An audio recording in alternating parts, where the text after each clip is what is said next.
நீங்கள் ஒரு சோலார் வாங்கணுன்னா என்னென்னலாம் அதில் பண்ணணும், எப்படிலாம் அதை இன்ஸ்டால் பண்ணியிருக்கணும், இந்த மாதிரி தான் அது இன்ஸ்டால் பண்ணால் தான் அது கரெக்டாக உங்களுக்கு ஒர்க் பண்ணும்.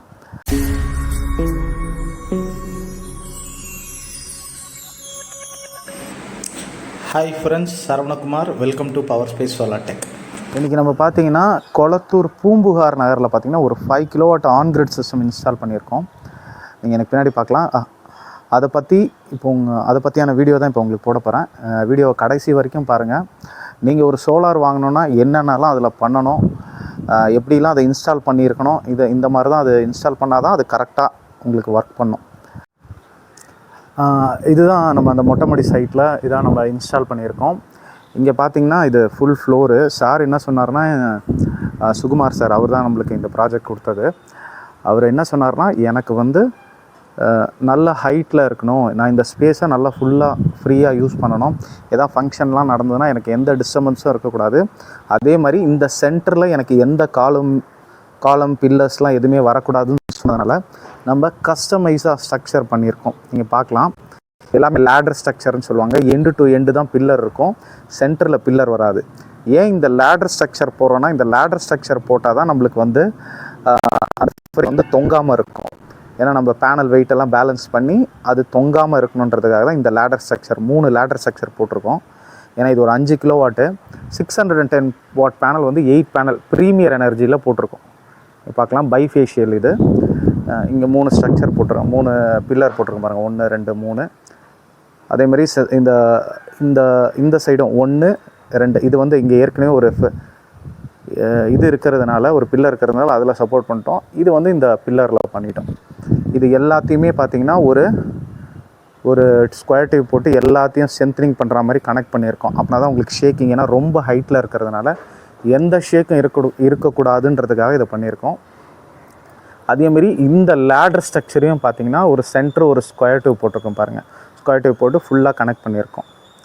அப்படின்னா தான் உங்களுக்கு மேலேயும் உங்களுக்கு கிரிப்னஸ் ஸ்ட்ரென்த்னஸ் இருக்கும், கீழேயும் ஸ்ட்ரென்த்னஸ் இருக்கும்.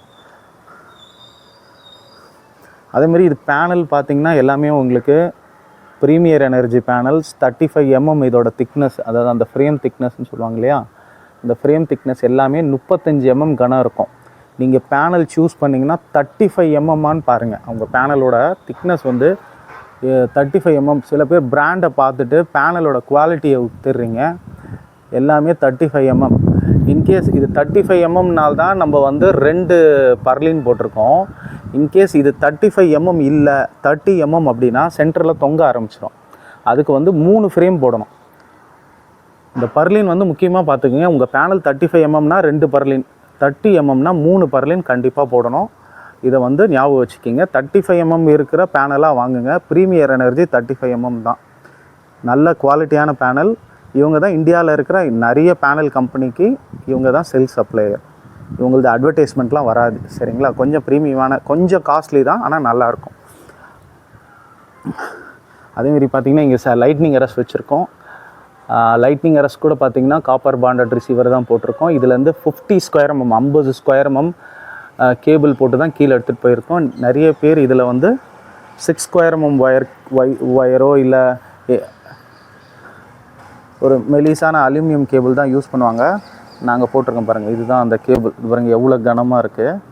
இந்த கேபிள் தான் யூஸ் பண்ணோம். இது எக்ஸல் எர்த்திங் கம்பெனியில் வருது. லைட்னிங் அரஸ்ட்டுக்குன்னே ஸ்பெஷலாக வர கேபிள் இது. இந்த கேபிள் யூஸ் பண்ணுங்கள். நீங்கள் லைட்னிங் அரஸ்ட் போட்டாலும் இந்த மாதிரி போடுங்க. அதுதான் உங்கள் லைட்டிங் வாங்கினாலும் அவ்வளோ பவரான கரண்ட்டை கிரவுண்டுக்கு ட்ரான்ஸ்ஃபர் பண்ணோம், எர்த்துக்கு ட்ரான்ஸ்ஃபர் பண்ணோம். நீங்கள் முக்கியமாக இந்த லைட்னிங் அரஸ் போடுங்க. நிறைய வீட்டில் லைட்னிங் அரஸ் போடுறதில்ல, தேவையில்லை சார் அப்படின்லாம் சொல்லிடுறதா சொல்கிறாங்க. அதாவது இப்போ கூட ரீசெண்டாக ஒரு சோலார் நம்மளுக்கு தெரிஞ்ச கஸ்டமர் வீட்டில் இன்னொருத்தர் போட்டிருக்காங்க. அவங்க வந்து லைட்னிங் அரஸ் போடல, 35 mm பேனல் 30 mm பேனலுக்கு சென்டர் பர்லின் போடல. இப்போ அதை நம்ம பண்ண வேண்டியதாக இருக்குது.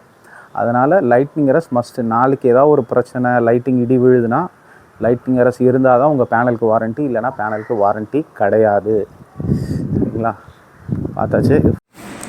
அதே மாதிரி இந்த மேலே அந்த பேனலில் இந்த MC4 கனெக்டர்லாம் பார்த்திங்கன்னா நல்லா டைட்டாக ஹோல்ட் ஆகிருக்கும் ஒரு பேனலுக்கும் இன்னொரு பேனலுக்கும். அது போட்டது மட்டும் இல்லாமல் நல்லா ரோல் பண்ணி மழையில் நனையாத மாதிரி ஒரு ஓரமாக வச்சு டேக் பண்ணிடணும். MC4 வாட்டர் ப்ரூஃப் தான். இருந்தாலும் நம்ம எல்லா கனெக்டரையும் நல்லா ரோல் பண்ணி ஓரமாக வச்சு டேக் பண்ணணும். அப்படின்னா தான் உங்களுக்கு எந்த மேக்ஸிமம் மேஜர் ஃபால்ட்டெல்லாம் நம்ம மைனர் ஃபால்ட்லாம் நம்ம அவாய்ட் பண்ண முடியும். அதே மாதிரி பார்த்திங்கன்னா இப்போ நம்ம இந்த ஸ்ட்ரக்சர்லாம் இருக்குது பார்த்திங்களா, இந்த ஸ்ட்ரக்சர் எல்லாமே பார்த்திங்கன்னா 2க்கு 3 தான். ஸ்ட்ரக்சருன்றப்போ எப்பயுமே 3க்கு 2 தான் வரும். நீங்கள் ரெடிமேட் ஸ்ட்ரக்சர்னால் 3க்கு 3 வரும். இது பாருங்கள் 3 இன்ச்சு, இது 3க்கு இந்த சைடு 2 இன்ச்சு, 3க்கு 2 நல்ல ஹெவியான ஸ்ட்ரக்சர் தான். சரிங்களா? அதே மாதிரி இவர் பில்லரையும் கீழே தரையில் ஹோல்ஸ் போடக்கூடாதுன்னு சொன்னதுனால வால்லையே ப்ராக்கெட் போட்டிருக்கோம். பொதுவாக வாலில் வந்து 2 ஹோல் தான் போடுவாங்க, இங்கே ஒன்று தான் போடுவாங்க. நம்ம 4 ஹோல் இருக்கிற போல்நட் டேங்கர் ஃபாஸ் போட்டு இந்த இதை வெல்டு பண்ணியிருக்கோம். எல்லாமே அப்படி தான் பண்ணியிருக்கோம். இங்கே 2, அந்த இந்த லெக் 2, இந்த லெக்கு 2, அந்த மாதிரி அதேமாதிரி அந்த லெக்குக்கு 2, எல்லாமே இப்படி ஸ்ட்ரென்த்னிங்காக தான் போட்டிருக்கோம். ஆக்சுவலாக இந்த ஒரு சப்போர்ட்டு கூட எதுக்குன்னா இது தேவை கிடையாது. இருந்தாலும் நம்ம ஸ்ட்ரக்சர் பண்ணுறவர் என்ன பண்ணார், ஒரு சப்போர்ட்டு, ஒரு வால் சப்போர்ட் வேணுன்றதுக்காக இந்த பாருங்க இந்த ஃப்ரேம்லேருந்து இந்த ஃப்ரேமை அப்படியே முட்டியிருக்காரு. இன்கேஸ் காற்றுல ஏதாவது சின்ன ஷேக் கூட வரக்கூடாதுன்றதுக்காக நம்மளுக்கு அது பண்ணியிருக்காரு. சரி வாங்க இப்போ நம்ம கீழே போய் பார்க்கலாம். இவங்களுக்கு பார்த்திங்கன்னா இங்கே இபி போர்டு மேலேயே நம்ம பாலிகேப் இன்வெர்ட்டர் போட்டிருக்கோம். ஏசிடிபி டிசிடிபி ரெண்டுமே பாலிகேப் தான். இருங்க நான் மேலே ஏறி உங்களுக்கு காமிக்கிறேன். இது ஏசிடிபி, இதுவும் பாலிகேப் ஏசிடிபி, அதுவும் பாலிகேப் டிசிடிபி தான். போட்டிருக்க கேபிளும் பாலிகேப் தான், இன்வெர்ட்டர் பாலிகேப் தான். ஆக்சுவலாக இது 6 கிலோவாட் இன்வெர்ட்டர், இதுக்குள்ள 5 கிலோவாட் பேனல் போட்டிருக்கோம். ப்ரொடக்ஷன் ஸ்டார்ட் பண்ணியாச்சு, பார்க்கலாம்.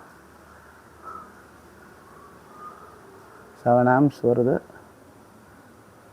மணி 3:20.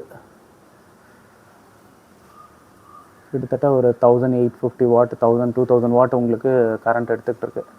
கொஞ்ச நேரத்துலேயே பாருங்கள் 1.5 யூனிட் ஜென்ரேட் ஆகிடுச்சு. ஒரு 15 மினிட்ஸ் தான் ஆயிருக்கும் நம்ம ஆன் பண்ணி.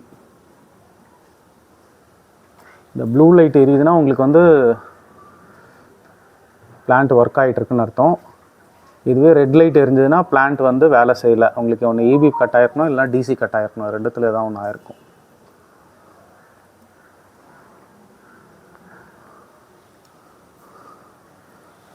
நீட்டான இன்ஸ்டாலேஷன் இருக்கும் நம்மக்கிட்ட. வாங்க இந்த எர்த்தெலாம் எப்படி போட்டிருக்கோன்னு காமிக்கிறேன்.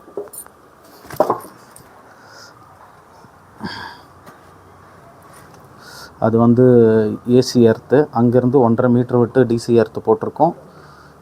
இது எர்த்து எல்லாமே ப்ராப்பர் எர்த்து பிட்டு போட்டிருக்கு. லைட்டிங் அரஸ்ட் வந்து அங்கேருந்து ஒரு 10 மீட்டர் தள்ளி இங்கே லைட்னிங் அரஸ்ட் போட்டிருக்கு. லைட்னிங் அரஸ்ட் எர்த்து, அதுவும் பிட்டு போட்டு தான் க்ளோஸ் பண்ணியிருக்கு. எல்லாமே எர்த்து பிட்டு போட்டிருப்போம்.